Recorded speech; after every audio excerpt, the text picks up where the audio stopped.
Hi, this is Asean Now and you're watching the Weekly Wrap. Before we get started, I'd like to wish our ASEAN athletes competing in the Paralympic Games in Rio all the best and bag those medals. First up, ASEAN leaders convened in Vientiane, Laos on Tuesday for back-to-back 28th and 29th ASEAN Summits.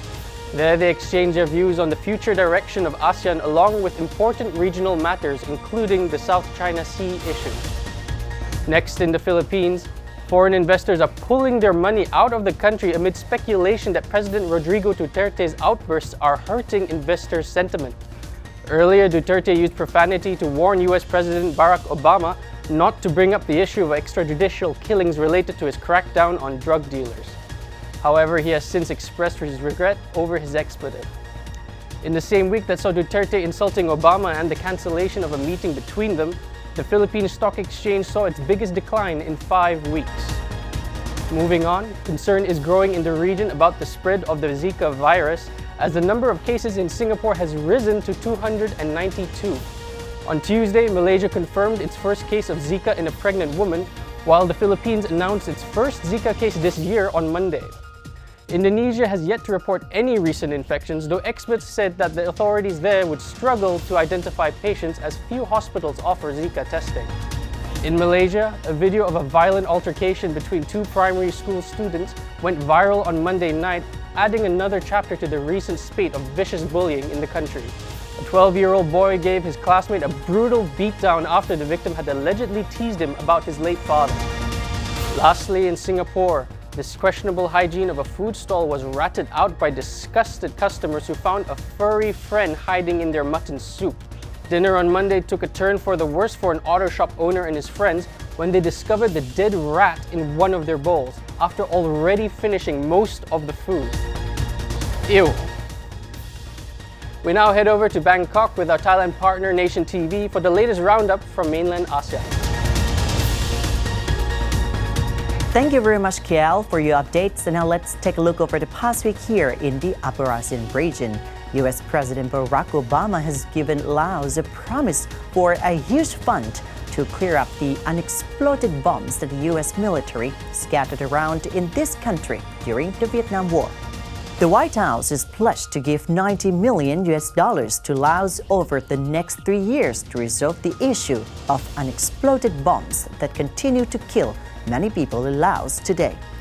In addition to attending official events, including a meeting with Laotian President Vientiane, Volachit, Obama also stopped by at an ancient Buddhist temple in old capital Luang Prabang and spent a lengthy period visiting nearby communities.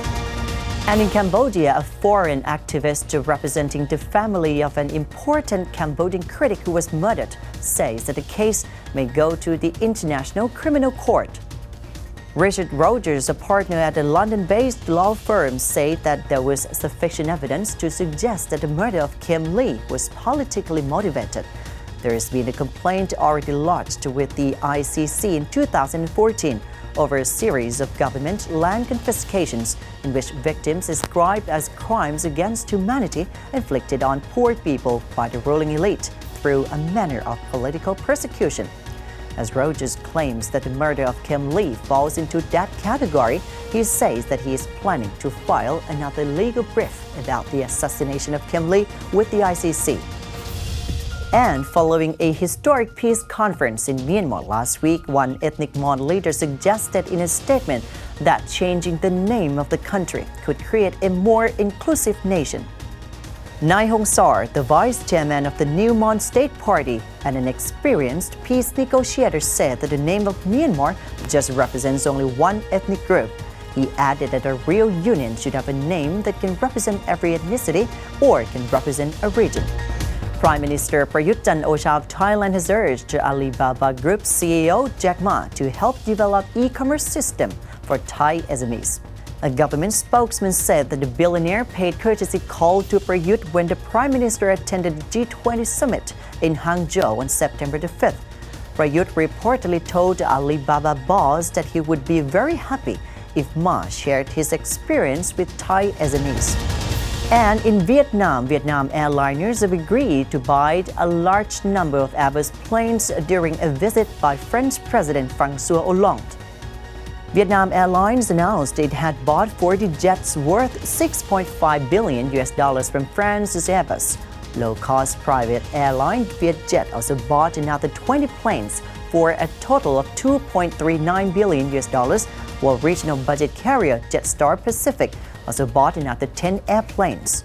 The visiting president also declared during his two-day visit that France and Vietnam had overcome their conflict-torn past prior to what later became the Vietnam War, which saw Vietnam drive out both France and the US and reunited after the end of lengthy and bloody armed conflicts. And that's it for this episode of ASEAN Wrap from the Upper ASEAN region. This has been Satapat Patong. Now back to Kuala Lumpur. Thank you, Bangkok. Thanks for watching. I'm Daniel Al-Bakri and have a good weekend.